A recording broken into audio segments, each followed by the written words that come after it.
Hi students. Today I'm going to tell you my most personal and vulnerable story. I'm going to go back in time to when I was a kid. I identify as half Chinese and half Finnish. I identify as mixed race. But I also am aware that when people see me, they see an Asian man. And so I also identify as an Asian male. I grew up in an area that was mostly white. There were Asians, and I remember being involved in the Asian community, specifically the Chinese community.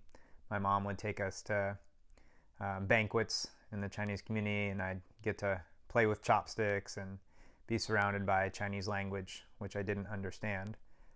So I felt connected to the Chinese community, even though I recognized that my experience was very unique to me. So when I was growing up, I don't think I was really aware of racism at all.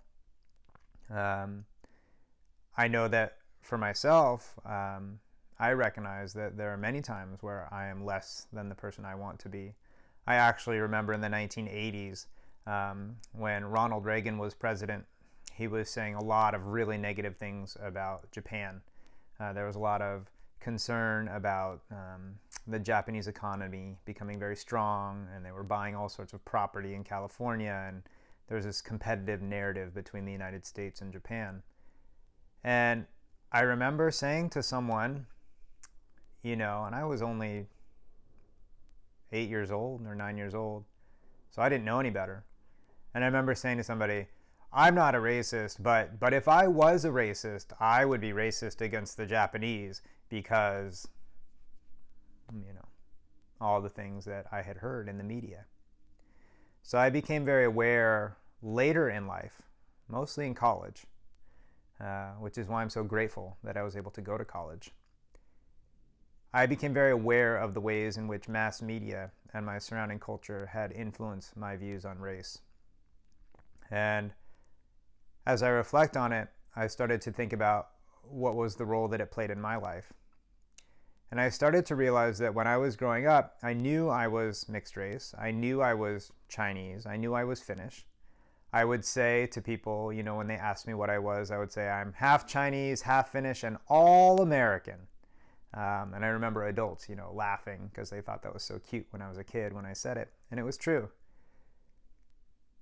But I don't think I really had a realization or recognition of what it meant to be my identity as I was growing up. So, for example, when I was in high school, I had a friend. His name was Adam.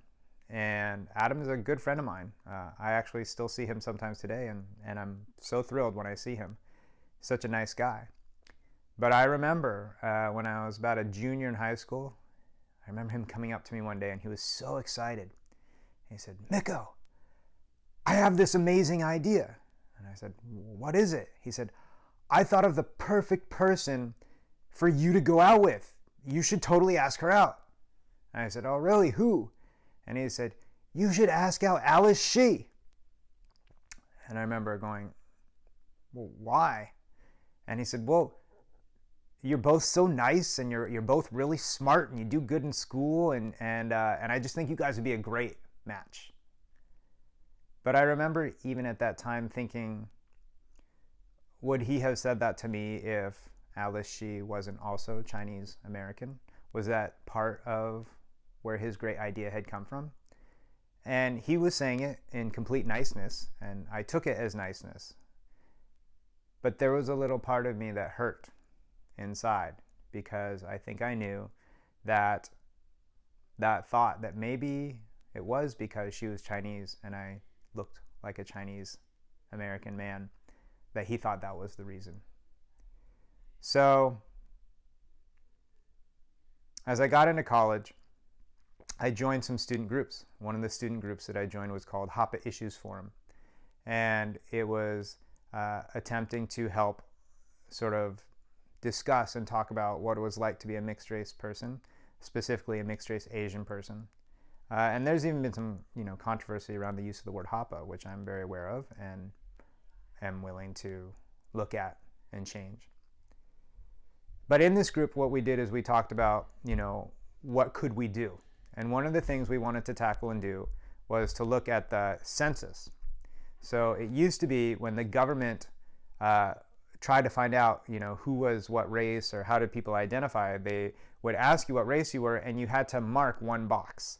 So you had to mark, for me in my case, I would have to either mark Asian American, or I would have to mark white, or I would have to mark other. And it didn't feel good to mark other. And so we wanted to be able to mark multiple boxes. So we actually wrote, all of our representatives. We agitated, we were activists, and we wanted to change the census in the year 2000 so that you could mark multiple boxes. And that actually happened in the year 2000. It wasn't directly because of our student group, but I do believe that our efforts, along with the efforts of many, many, many other people, made that change occur. And I started thinking about when I was growing up, how I had grown up. And this is where it becomes very vulnerable and honest for you. I did not really date until I was a junior in college, until I was 21 years old. I did not have a girlfriend until then. My first girlfriend was my junior year of college. And when I looked back at when I was a kid, and high school especially, I did want a girlfriend. I had many girls that I had crushes on, and I never asked them out. And I think, why didn't I ask them out? I'm not a particularly shy person. I'm very talkative. I'm very outgoing. What was it that said, Miko, you don't ask girls out? And why did I listen? And I came to the conclusion that it was mass media, because the things that I saw on television, the things that I saw in movies, Asian men never got the girl. And for me, as a person who identified as an Asian man and as a straight man who was interested in dating girls, I was told over and over again in mass media that that was not my role. The roles that I saw were, terrible stereotypes of people who spoke with accents and were silly or nerds or old mystic men with long beards or evil. None of the things that I identified with. So why do I tell you this story? I tell you this story because we all experience hurt because of who we are and the identity we have. And we have a choice about how to respond to that and how to become aware of it. Once I became aware of how race had played a role in my life, I was highly motivated to do something different. So I decided that I was never going to let mass media tell me who I was. And so I started asking girls out my junior year of college, and pretty quickly I was going out with lots of people. And I found my wife my senior year of college, and we got married right after college. So it happened pretty fast. And so I acknowledge that mass media was telling me messages that I took in, and I didn't even know I was taking it in. I didn't know it was affecting my behavior and how I saw myself. But once I became aware of it, because of education and knowledge, I decided that I was not going to let it run who I was going to be. And then things changed.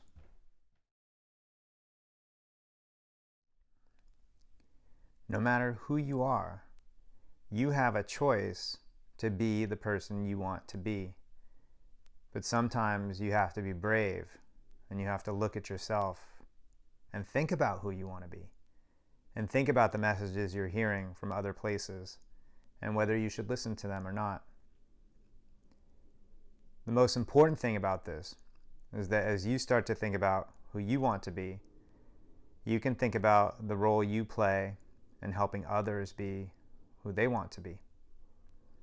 You can think about the ways in which you use stereotypes.